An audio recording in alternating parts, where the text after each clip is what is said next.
I hope I'm right. They're working in Yad Yeah. Okay, and this is part of something that we believe. This is apropos the whole concept. We believe in sharing and learning from each other. And this is exactly, they don't get anything. They just said, I asked them, can we show this? Is this okay? I said, of course, no problem. And this is just some beautiful things. This is the CT, as you see. And I know what Hani would say now, surgical suite. And it's a great solution. It may be the right solution. They did it in another way. This is some angles. The knife is lying in the aorta. Smartly enough, they didn't remove it in the field. We know. Some angles. What they decided to do, these are just reconstructions. They measured the aorta. And I don't know the details. It doesn't matter. It's for the discussion. And they put a guide wire, and we try to show also the film. And here is the film. I think it's quite unique. I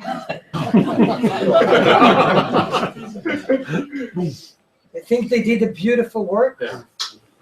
And the patient, now it's probably here, this one, and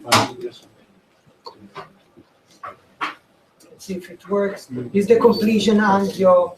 It doesn't work now, so we skip it.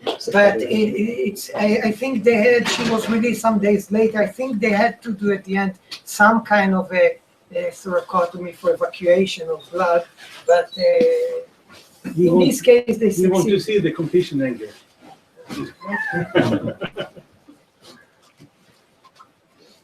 No, oh, sorry. Any points to discuss?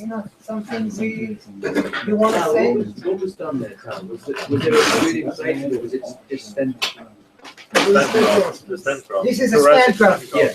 They took a stand graft, they put it in, and this is how it look on the right. So have you been in? Sorry. No, go on. Have you been in this case? No, I wasn't with them, so it's a courtesy. How did they put the patient in that, like, how they manage with the angiography to go? They work with, I asked also this, they work in a semi-lateral position, and they manage, I don't know exactly the details, it's a great question, I haven't been there, so I can't answer, this is how they did. You have different ways to do it, I guess. I don't know how I would do it myself, but it seems to have worked. Any other comments? There was a sort of similar case presentation in Karolinska where the orthopods put laminar screws into the aorta doing spinal surgery. Yeah. And again, just put the graft there and just back the screw out until they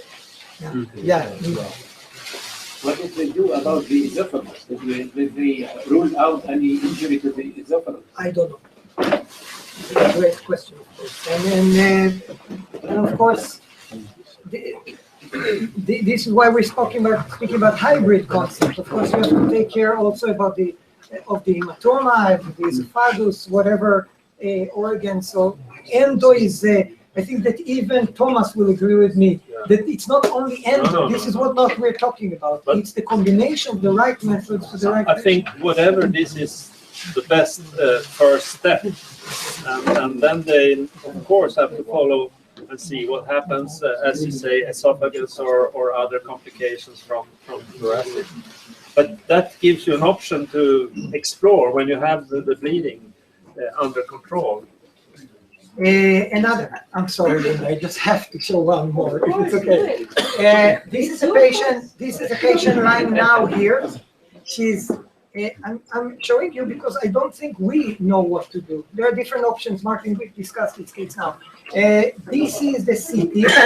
Let's run it. It's the form, sorry. The traffic, born at 51, traffic accident. She comes, she's being intubated in the ER. I put an access, I put a venous access there, by the way.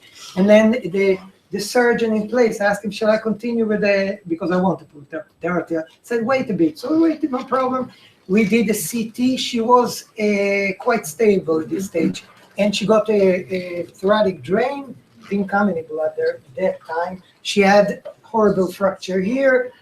if we concentrate on the heart and concentrate on the pulmonary area, and I will show a picture later, a photo. So if you look here, so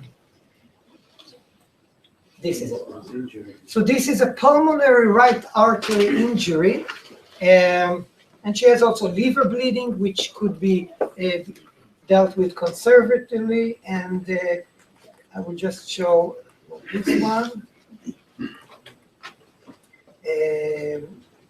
This is her femoral access from the ER, which was used, by the way, she had a really difficult situation here, so it was a great access for fluid, very fast, it took a very short time. This is how it looks. If you want, if you're not familiar with anatomy, this is the pulmonary artery. It's a low pressure system that goes here to the right side. The bifurcation is here. We said maybe some millimeters here. It's very, very close. And maybe because it's a low pressure system, it's not bleeding. And the control CT, I can show it fast. She wasn't bleeding. She's in the ICU now. We will see what we will do with her. We spoke about it, the team, with discussions. There are published 6 cases done on this area with better neck.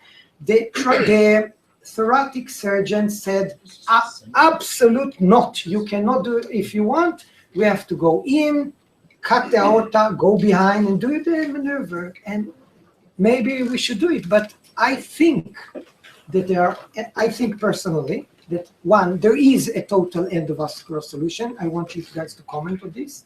And the other thing is, I think there is a hybrid solution. Any ideas? What? Not from you. No. Wait. Let's listen here if someone has experience of such a case. We had a case with the penetrating trauma exactly in the same place, and we operated on this patient. Yeah. We opened the chest with sort of like a mid-sternotomy, and we repaired it in a surgical way. But you have to cut the aorta, Yes. or yeah, okay.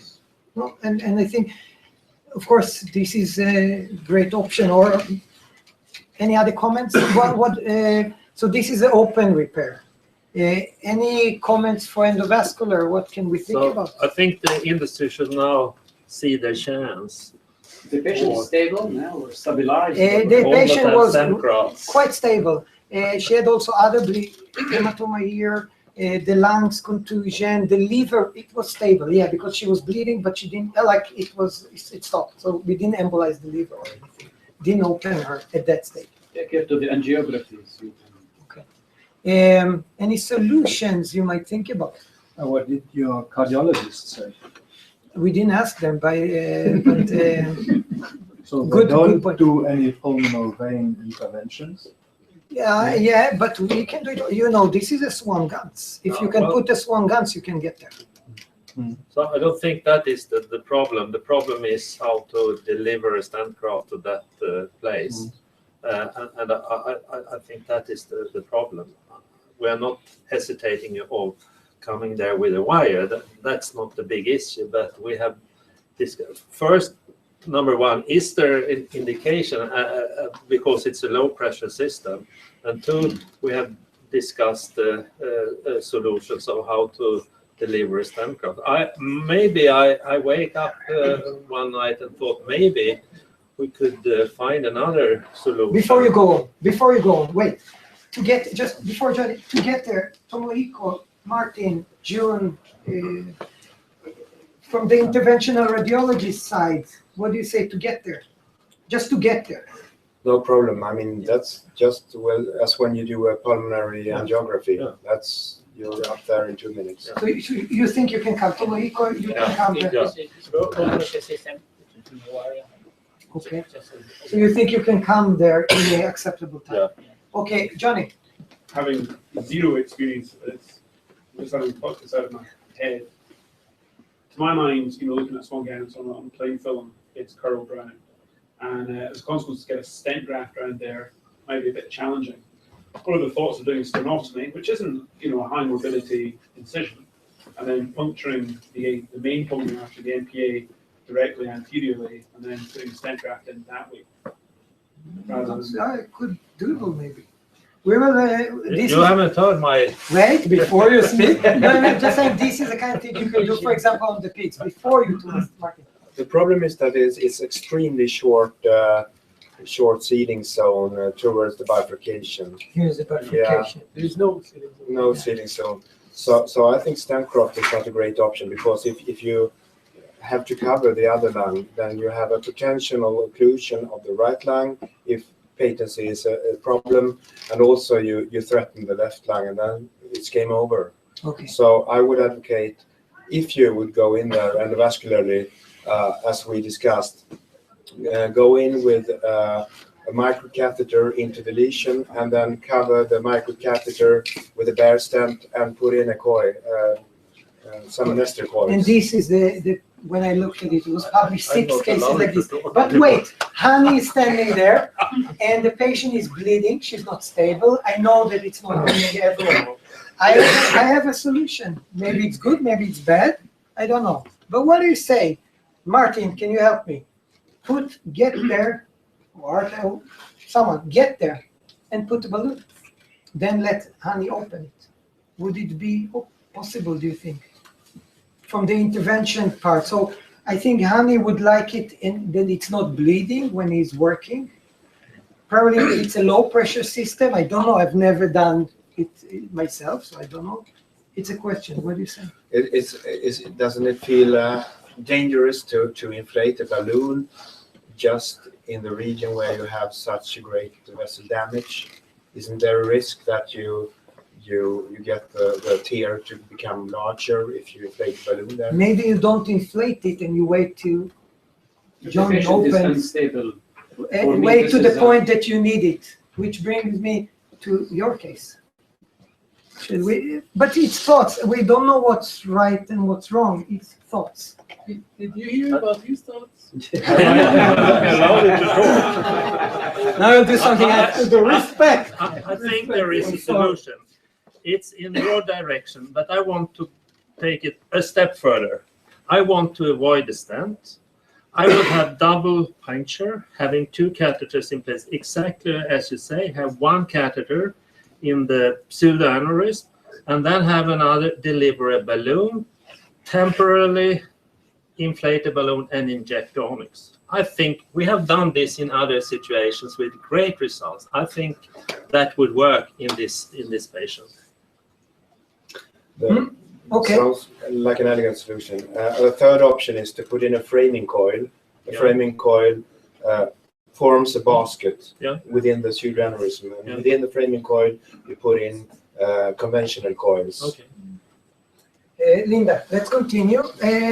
It's a thought, and this is about hybrid and the options you have. So I think Linda will speak about the options you have and if you need to use them. Thank you, Carl. You said bring 1 picture. I brought 10. I think it's okay. It's okay. It's great. Yeah. As I said before, I'm a general surgeon and now resident at the vascular department. So for the details, maybe I need some help from my colleagues. But this is a case that we had at our department together with the general surgeons. It is a healthy 35-year-old right-handed man, a motorcyclist.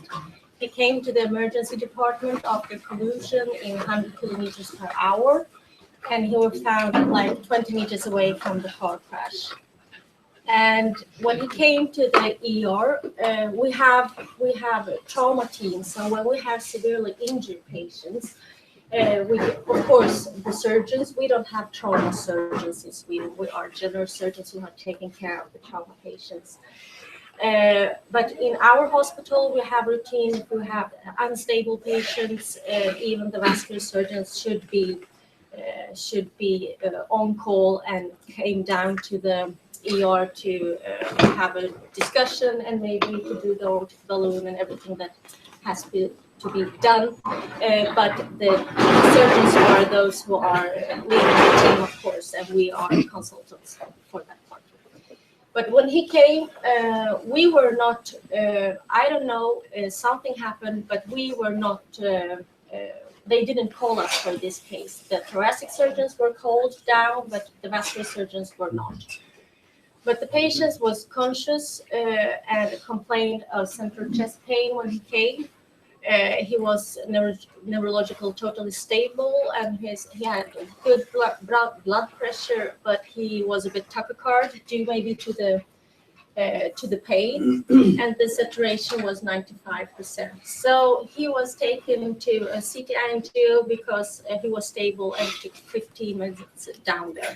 And I think we all agree in this solution, right? Even the vascular surgeons and trauma surgeons and everyone to do this in this way. Or anyone who has another opinion?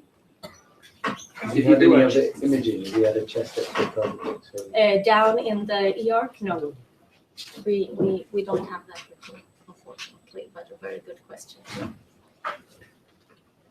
But you have to take care for like the ATLS concept, of course. No, just the X-ray down there. And at the CT angio, and the thoracic surgeons was down there, and he said he came up to the morning because this was early in the morning. I said it's nothing for us, so he came. So he never saw these pictures. What do you see? This is the only slide I have, sorry. So You can tell them so you. yeah, I think everybody sees. exactly. It's a blush from the brachiocephalic trunk, and the location was about 1.5 to 2 centimeters from the branch. And he had some other lesions as well in the kidneys. He had some blood around both of them, but we couldn't see any ongoing extravasation. And the spleen was ruptured, and he had some blood in the caudal part, but we couldn't see other signs of free blood or contrast extravasation in the abdominal cavity. So, what to do? Angiography. Angiography. Stop the bleeding from the spleens. So you can do all of them, deal with all of them in the angiography suite if you have somebody who knows exactly what to do. Yeah. The spleen deliver whatever the kidney, if there is a contrast blush, and also the injury in the brachiocephalic. But you are there. If it's bleeding, you can do embolization. You're concerned about the spleen. No, it can be managed non-operatively. They're too small. Mm-hmm. How quick can you get angiography? Well, we can take it immediately, the patient, to the hybrid lab so we can set up, we have the routine for that. Yeah. But it's not like this, you have to take the patient to the hybrid seal, so, I mean. The arm wasn't immediately threatened. Sorry? Was the arm immediately No. threatened? No. The patient still stable? Still stable. So what we did is to think about how should we gain proximal control. If we would do sternotomy, it would immediately start to bleed. So it's like open the Pandora box. So the thoracic surgeons were quite concerned about it. If we do this, it's a young, healthy man, but we can lose him anyway. So the strategy that we had was to get bleeding control with proximal angioplasty balloon from the right brachial artery. And exactly because you raised the question before, to have the balloon there and do the sternotomy, and as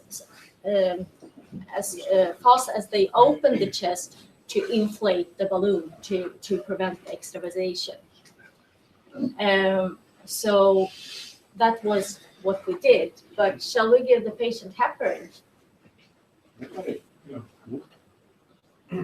Why heparin?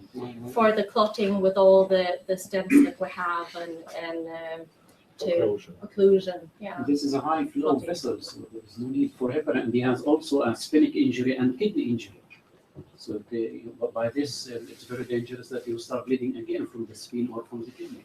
You've got to avoid that. Moreover, patients with multiple hematomas all over tend to have some degree of PIC or cardiomyopathy, so I don't think you should worry about that. No. The medical history from before was that he is totally healthy, so he doesn't have non-coagulopathy or something problem before, but it's a trauma patient. We don't know for how long he has been out and all that. Did you do angiography? Or Yeah. that was the plain pre-angiography. Yeah, we took him to the operating room on a stent table, so the thoracic surgeons could be able to do the sternotomy, and in the same way we had the opportunities to do the angiography at the same time to see where we are with the balloon. Yeah, so it was a hybrid operation. It was done by two thoracic surgeon and two vascular surgeons in place. They were there and did it together. Two surgeons is very bad. Two opinions, they are fighting each other. So you only try from the right femoral artery, Yeah. because you can put the access from here to the right brachial artery. So we're That- gonna try this, and from both femoral arteries and the right arm, you can try it. Exactly, and that was what we went. We went through the right arm, Okay, and we had a balloon just in case if he would okay, crash. all right. Yeah, so as a safety.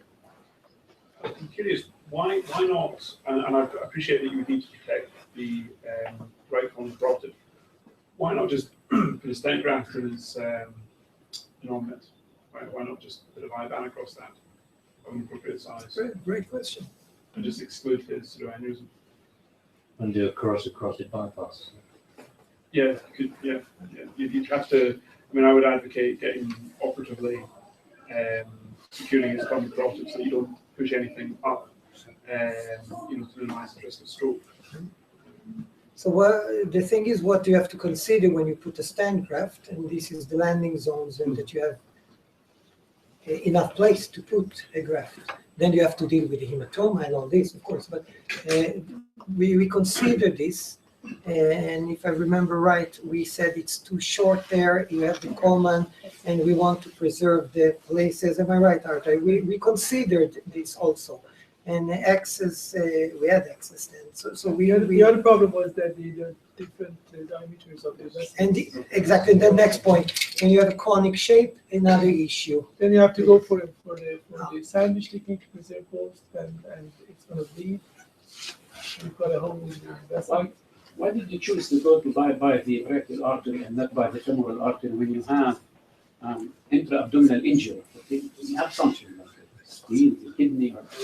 Wasn't maybe better to go by the femur to do aortic flash and to consider all the other injuries that maybe need embolization or something? Why to go like directly from the brachial artery? We had the femoral access, as you see. So we put an ADO in place just in case we crash from these injuries. But this way is much easier to go. But I have to say it's a great question because it's another access you can come. You can't come from downstairs, get into this area, and the rule in endovascular surgery, if you have a wire there, then you can do things. If you don't get a wire there, that's another issue. It's another option. With him also, if I might say, he had, maybe we'll come to it, but we were considered with the other bleedings. So we saw this. When we saw this, the first thing we did was to the ICU colleague, intubate. Yes, and we saw it coming. So, CT and the take care, this was clear, he was bleeding. It was swollen. Sorry, continue. Yeah, no problem at all. So this was when we put the balloon in place. And this is how you can see the balloon inflated here. And they open the wound and start to do the roughly open. When we opened it, the balloon was not inflated. It was a huge bleeding, like in the movies, huge. And all it took is to do some swings with this manometer, and it stopped completely. No bleeding at all. And then our colleague did a wonderful, beautiful patch repair. But what about the carotid perfusion? This time we dissected it, but it was closed during this time. So the whole brachiocephalic innominate artery was closed during the repair. You weren't afraid of a stroke? Of course. It's trauma, but in this case, I wouldn't do a perfusion just because of it. I don't know how others would do. You You could do it. you could do a sandwich. Yeah. Or as suggested, like a reversed extender, core extender. You turn it around. Endoshunt. And then Endoshunt. and then you do the carotid subclavian surgically bypass. Yeah. When you mean endoshunt, if you think about shunting, trauma shunting, when you take a tube, you can take two introducers in different localization. We're doing it a lot we're doing, you take an introducer somewhere, you take another introducer, and you connect them with the right thing. But Martin, then would you suggest then that you start with the bypass? Because if you, or No, that's You- according to the vertebral artery, Yeah. you could get problems with that. But you have to take that risk. yeah, Yeah, I think you cannot do this case without risk. You have to make risk reducing. Where is the least risk? my thought. What you understand what I was Yeah, thinking about it? That if you turn an extender, you have 16 millimeters. Yeah. Excellent, absolutely. We've done it in surgery. Yeah. And then probably you could do it in different ways. Maybe Johnny said there are different ways. This is how we What we were afraid of at this moment was that if he's going to crash, so we just want to do the least risky business. And for us, it turned out to be that if you put a balloon, then we are in control of Yep. breathing. So passing this area, passing the arch, going from below, passing the left carotid, going up with introducers, what happens if it crashes? I mean, this is not like the other case in veins, it's a high pressure system. So we just want to have a damage control. And this was in a way to have a damage control. Did I ask, did you give heparin? Yes, we did. We did. So do you, But- I was going to say, at what stage? When did you give the heparin?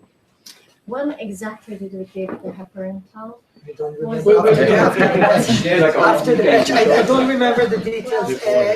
After the patch repair. Exactly. Probably before inflation of the balloon. Yeah. Before inflation? Yeah, Can't remember. Okay, but that's, go further. that makes sense. Yeah, but I don't think I have one. I can tell you that this patient is home. He feels great. But one lesson that was amazing lesson that convinced me. Thank you, Linda. Beautiful. Convinced me. We were doing this. We were trying to do our best. We don't know if we're doing right or wrong. But he dropped his pressure doing this procedure. It took some time to get the access in the axilla, brachial axilla area, and this happens. And then I punctured him in the femoral early in this process. I was stressed myself, and then I punctured him. So what I did, I punctured him too high. So about a week later, I fixed the pseudo aneurysm there. It was an unnecessary complication. What high puncture? Someone taught me not to do high puncture, but this is the point. But the point here is that if I would puncture him when we're doing the intubation, when we prepare these 20 minutes you're talking about, I would do it maybe with ultrasound, take it easy, he was relatively stable, get a small introducer. This will not happen. It's a minor thing, it wasn't a big deal. No, it was a small incision, but unnecessary. And this is why I think this would be elegant to do it before. I think myself, I should have done it more elegant. But in this case, this patient feels good at home, he's training, he's working. Could I ask, Carl, was it just one incision or dual incision? Or? It was a sternotomy, full sternotomy, and I think we took we retracted the innominate vein, and then at the same time, I dissected here. We wanted to be sure we have control of the. So it's an extension up to Yeah, the neck. but I think if you have, and we use the Cordis PTA balloon, 14 balloon. That's what we felt. Then the question, just a comment, should we use elastic or PTA plastic balloon? We felt comfortable with this one, but I don't know how another balloon would react. I don't really. We went for the length of the balloon, that's why we chose it. If you have the elastic balloon, then you cannot have it just cover the hole.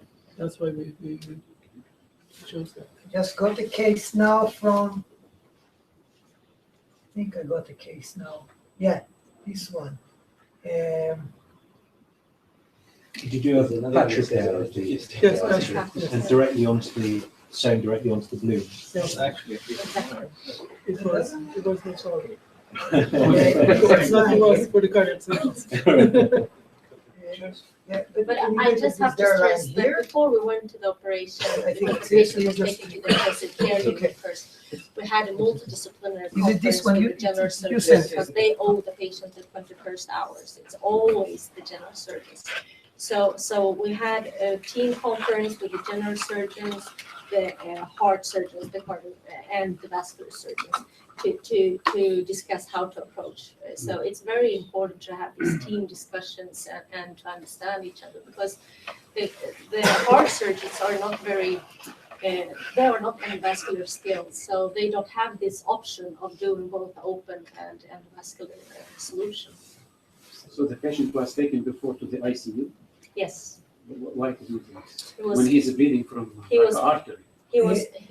yeah. But if I can comment that they did a CT and in this way they didn't see, it was putting the foot, like exactly what June is saying. Takes time, you load it, roll him out to the ICU, and then they looked, because it's not a presto, they don't look only the points. So I can't say they missed it because I came there also and I saw it's coming on the computer. How long So- after the CT scan? No, they just managed to go out. So I ran after and then we're talking a small delay because of the work with the CT that takes time to, in this case, maybe minutes.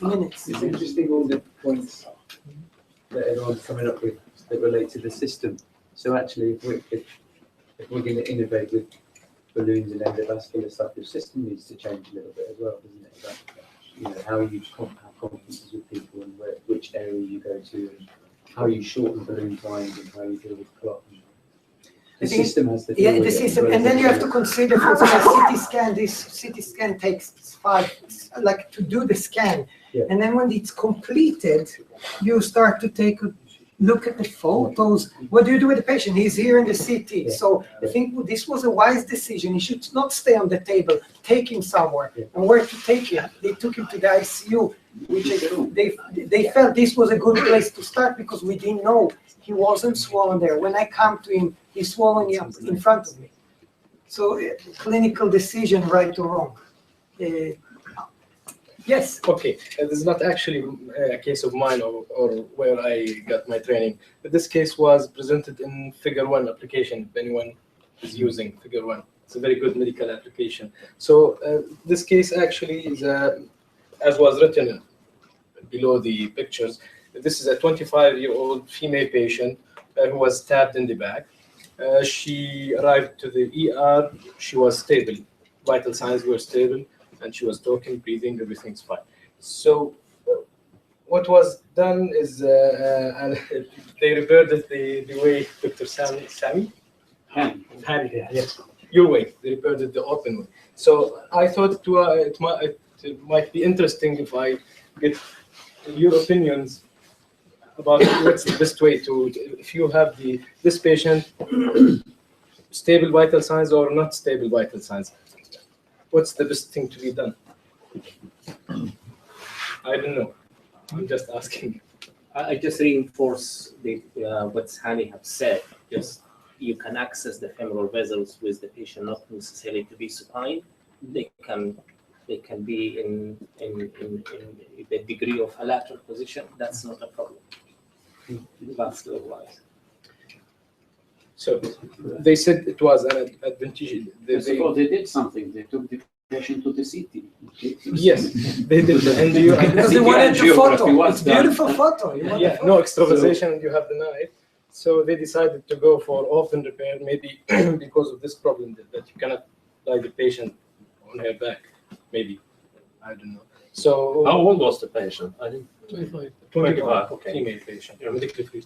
So So remember, I would like to say, these CTs, so the classic way that the patient is lying supine, but the CT can be done when the patient in the opposite side, like he's lying on his abdomen. So we can see the exact findings with the other way.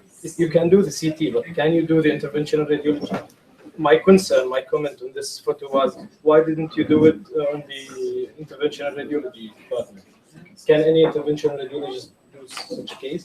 If you can put the patient on her side, I think that's absolutely possible. What do you say, Thomas? Absolutely, I agree. So, Just out of interest, does anyone try and gain access by puppeteers? I think you have such a long distance, so the stent graft won't reach. Right.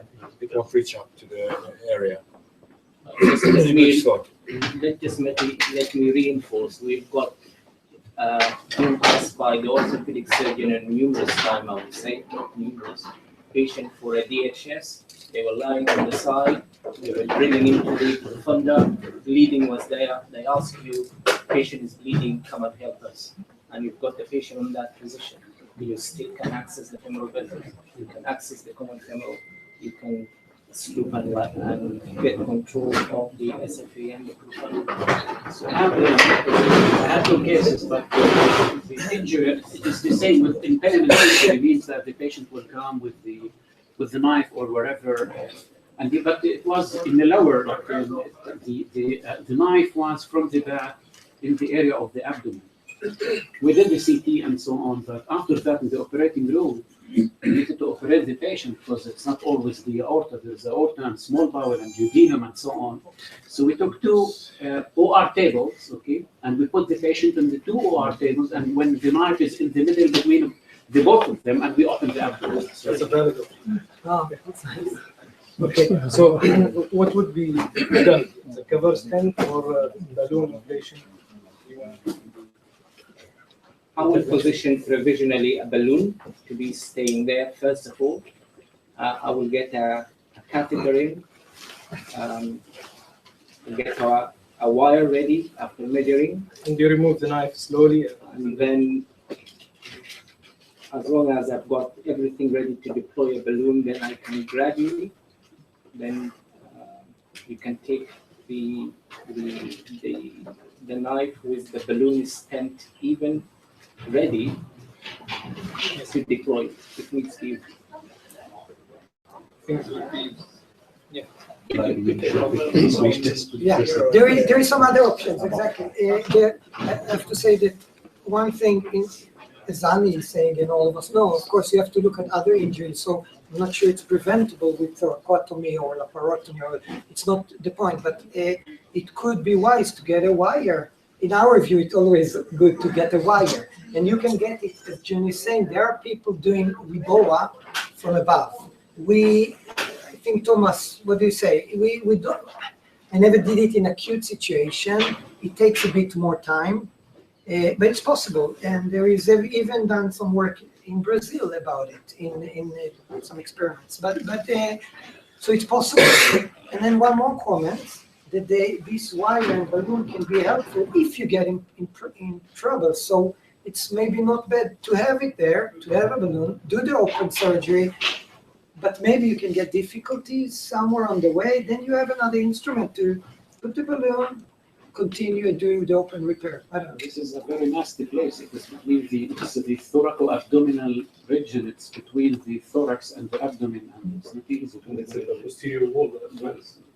I think maybe you have to open the anterior wall in order to fix the fluid, because you might not be able to access the posterior wall if you want.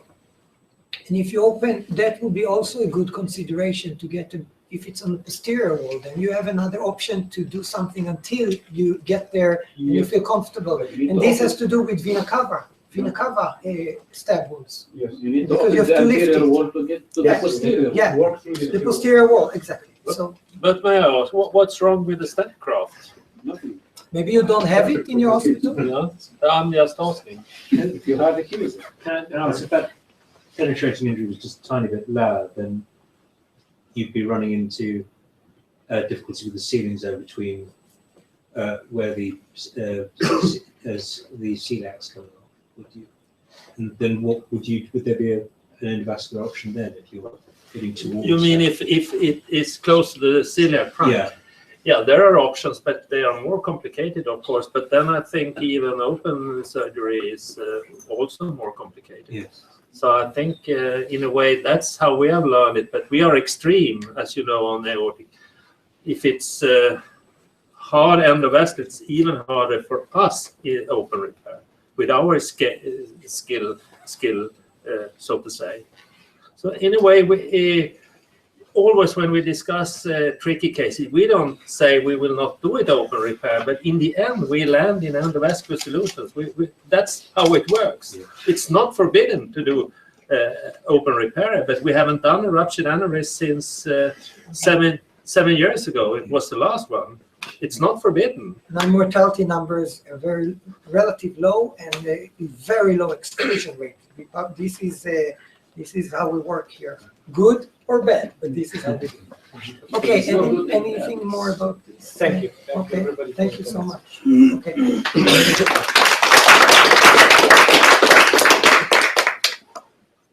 We will go soon.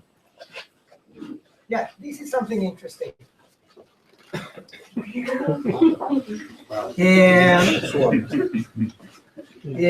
This is iatrogenic.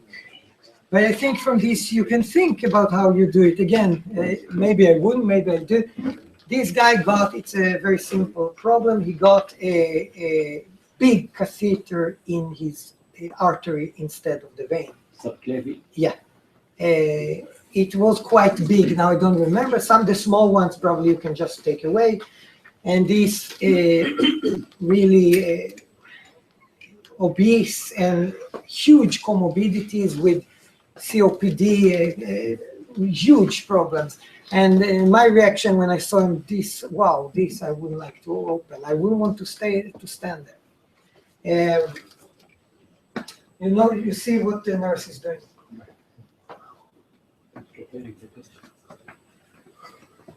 Control lateral access. Yes. So what we see here is a guide wire coming inside from a brachial puncture.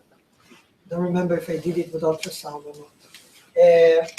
This is, you see the catheter. By the way, maybe I would dare to just withdraw it.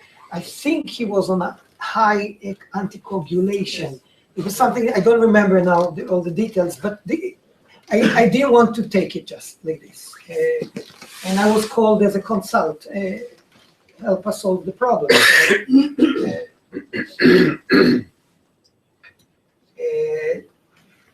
Advanta, a stent graft. Stent is just a metal. Stent graft is with cover. I took this one, right or wrong. This is what I do. You went through the brachial artery? Yeah. Why not by the femoral?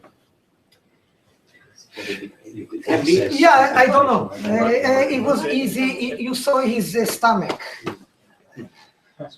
Measurement, I think also is that we are so used to go that way. Yeah, we use, but he had huge stomach. Yeah. I felt comfortable. I don't know, Johnny. Did the catheter traverse the vein as well? Did it go both, or was it just in the artery? In the artery, what we know.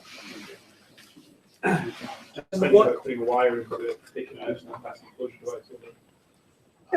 probably, maybe possible, but I don't like to mess with the subclavian artery.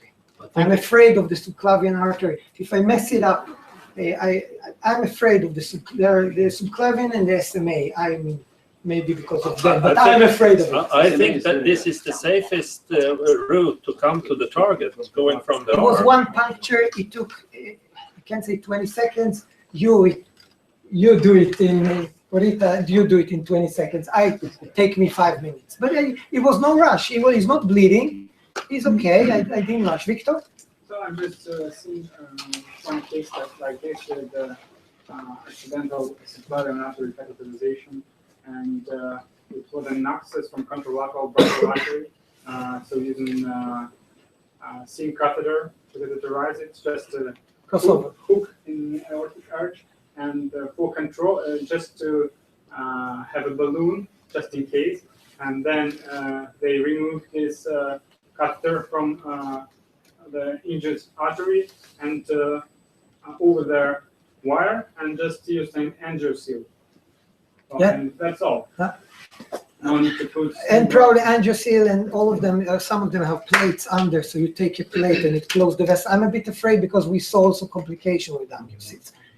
could be a solution. I don't know. Okay. One more thing, considering if you were going from the femoral axis, that you have to pass the arch. You pass the carotid, so you put yourself in some risk. This is a completion angio, and I have the field. So Completion angio. you see, he's Matthias Sandin, the anesthesiologist, took it, and I inflated it. So in this case, it was successful. It wasn't any problem. That's it. But there are probably other ways to do it. It was balloon expandable. Yeah. Yeah. Do you think it is good to use balloon expandable stents and so under the clavicle? Good question. What would you use instead? Or self-expanding? So I just think that this is not a good way to use balloon expandable stents in this particular area. Maybe. More Martin, what do you think? proximal in brachiocephalic or more distal, okay, but I don't think this area is Okay. very good for balloon expandable. I agree as well. I think you should avoid balloon expandable stents. If you have to use stents, use a Viabomb. But if you don't have a size on the shelf of big ass or that outfit, I'd take it home and do it tomorrow. Of course. And then in bleeding, that's another issue. What you have in the shelf, it's important also. But this was not a This I could acute wait. situation. Yeah, of course. But our cases when they accidentally puncture the artery, we actually used the angioseal solution. Because the patient is at Perhaps risk not of perfect, fracture of the stent in this particular area. Absolutely. No, and until now it went well. I don't know if tomorrow, yeah. It could be interesting to have a foot-off on the person. Yeah, I'm following it. It seems okay right now. Art, what would you have done if this was in close proximity to the vertebral takeoff? Great answer, question. In the past, we put a balloon up to cover the vertebral with occasional weight, just to see if we get any symptoms, put it up for a few minutes and see what happens. And then if they can tolerate, then we can cover it as required. But Do it permanently. Yeah. But I think it was a nice photo. So anyone wants to show something? If you have the strength, around in 10 minutes, I thought about going because now it's minus 20. How much is it outside? Minus 23. It's not so cold. Minus 30. You know that in the north of Sweden, these guys comes from the north also, and I've been working there. They don't say minus. So you're asking, you're like, am I right? You're talking like this. How are you? How are you doing? How much is it? It's 23. And they're long slowly. It's 23 outside. So some minutes I can show this. Yeah, of course. Sometime. Do you have it on?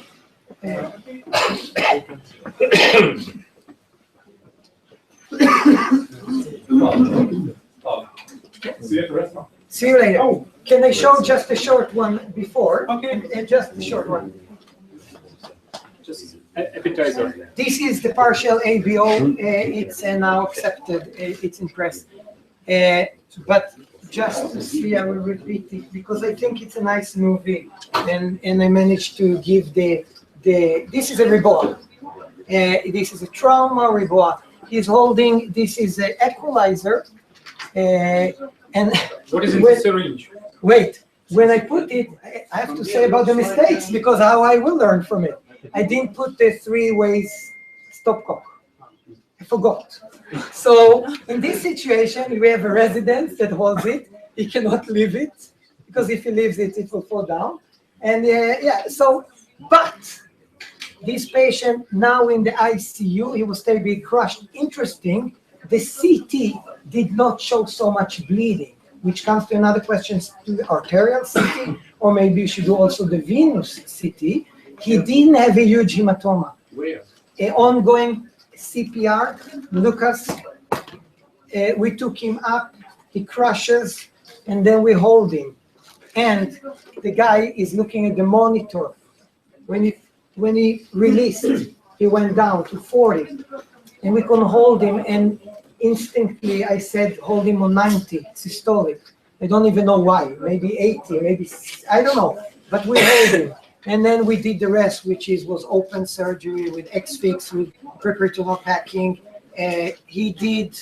It's a long story. I make it short. He's at home. He came ongoing CPR blunt, and he lives. What was his main injury? His injuries, he's been, I think it was a motorcycle. This is the guy. This is how it looks like. Well, what was his pathology? You know, what, It was a traffic accident. but was he bleeding from in his pelvis, or was it his abdomen? Or? It was a pelvic bleeding. Just a monitor, if I have. This is the monitor, and we're holding him on partial inclusion, partial inflation. And this was a lesson that I think it should be important, because you can titrate, you can hold it. And this is why I think that it's wrong to think, I don't know, it's just interesting to hear what you guys think. I don't think the Americans, the Reboa, the Brenner concept, the shock and trauma, is you suture it. You put it, but you suture it. Not to lose, of course, the introducer, which is very important. But personally, I don't know, we should discuss it. I think you have to hold it, because this is the lifeline. You have to hold it. You have to maybe take down the balloon a bit, maybe take it up again, maybe hold it deflated until you tell me now, take it up. Adjust it, etc. What do you think? I just wonder, can you explain what is the advantage of having this partial? In his case, he collapsed. He had 40 in pressure. So what if you have total occlusion?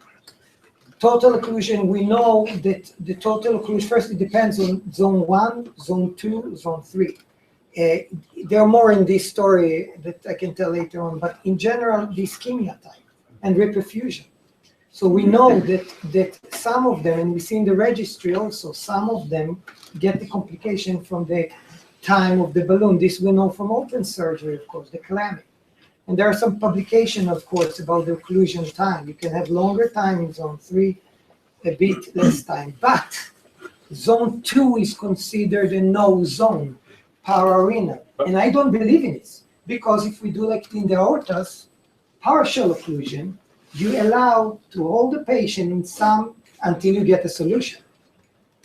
But you can have it pararenal for shorter periods in this concept. So you have allow some flow. He is bleeding. You have to find a solution. So I'm worried about abdominal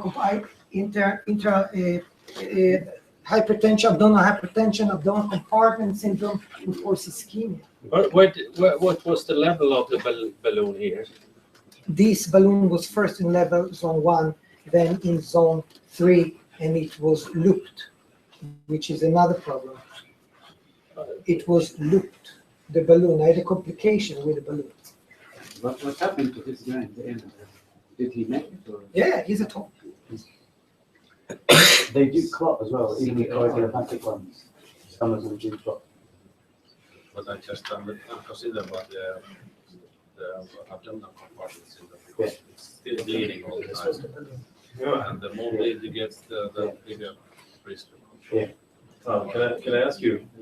Did you call the internal ILACs on this patient? Not in this case. When we went to, we did a angiography, we did the X-fix and the peritoneal packing, we did angiography, and we saw no bleeding, and then it was stable. So we decided, right or wrong, not to do it, and he did not need embolization. May I make some comments about this partial inflation? My experience from the ruptured aneurysm is that if you have them not fully expanding through the aortic wall, they will migrate down. But if you have it catch to the arterial wall, it's more stable. And I want to hear what's your experience now. So another solution might be, and I don't know what's from a metabolic point of view is better, is to have temporarily take the balloon down and then inflate. I don't know if it's better. Maybe it's not better. I don't know. We don't have the metabolic answers yet, but it's a very interesting topic to find out. But you have to remember, though, if you want to take down the balloon, you have to take it slowly. And then something interesting, the elastic balloon, as we mentioned, they will go down, they will go down, they will go down, but something will remain. And you think it's down, it's not down yet. And then it will do the last collapse. And then it will fall down in the pressure. So this is also something you have to know, that you don't get this, just a nice symmetric. You will get, it's an issue. It might be an issue. So you have to take it down also slowly. And the partial we don't know enough about, but it's something to discuss and to develop, in my view. Any comments? Because if not, we will round and go. Did we have one more case, or? We thought about doing it tomorrow, so I think we continue tomorrow and we go to the restaurant. Is this okay? Okay.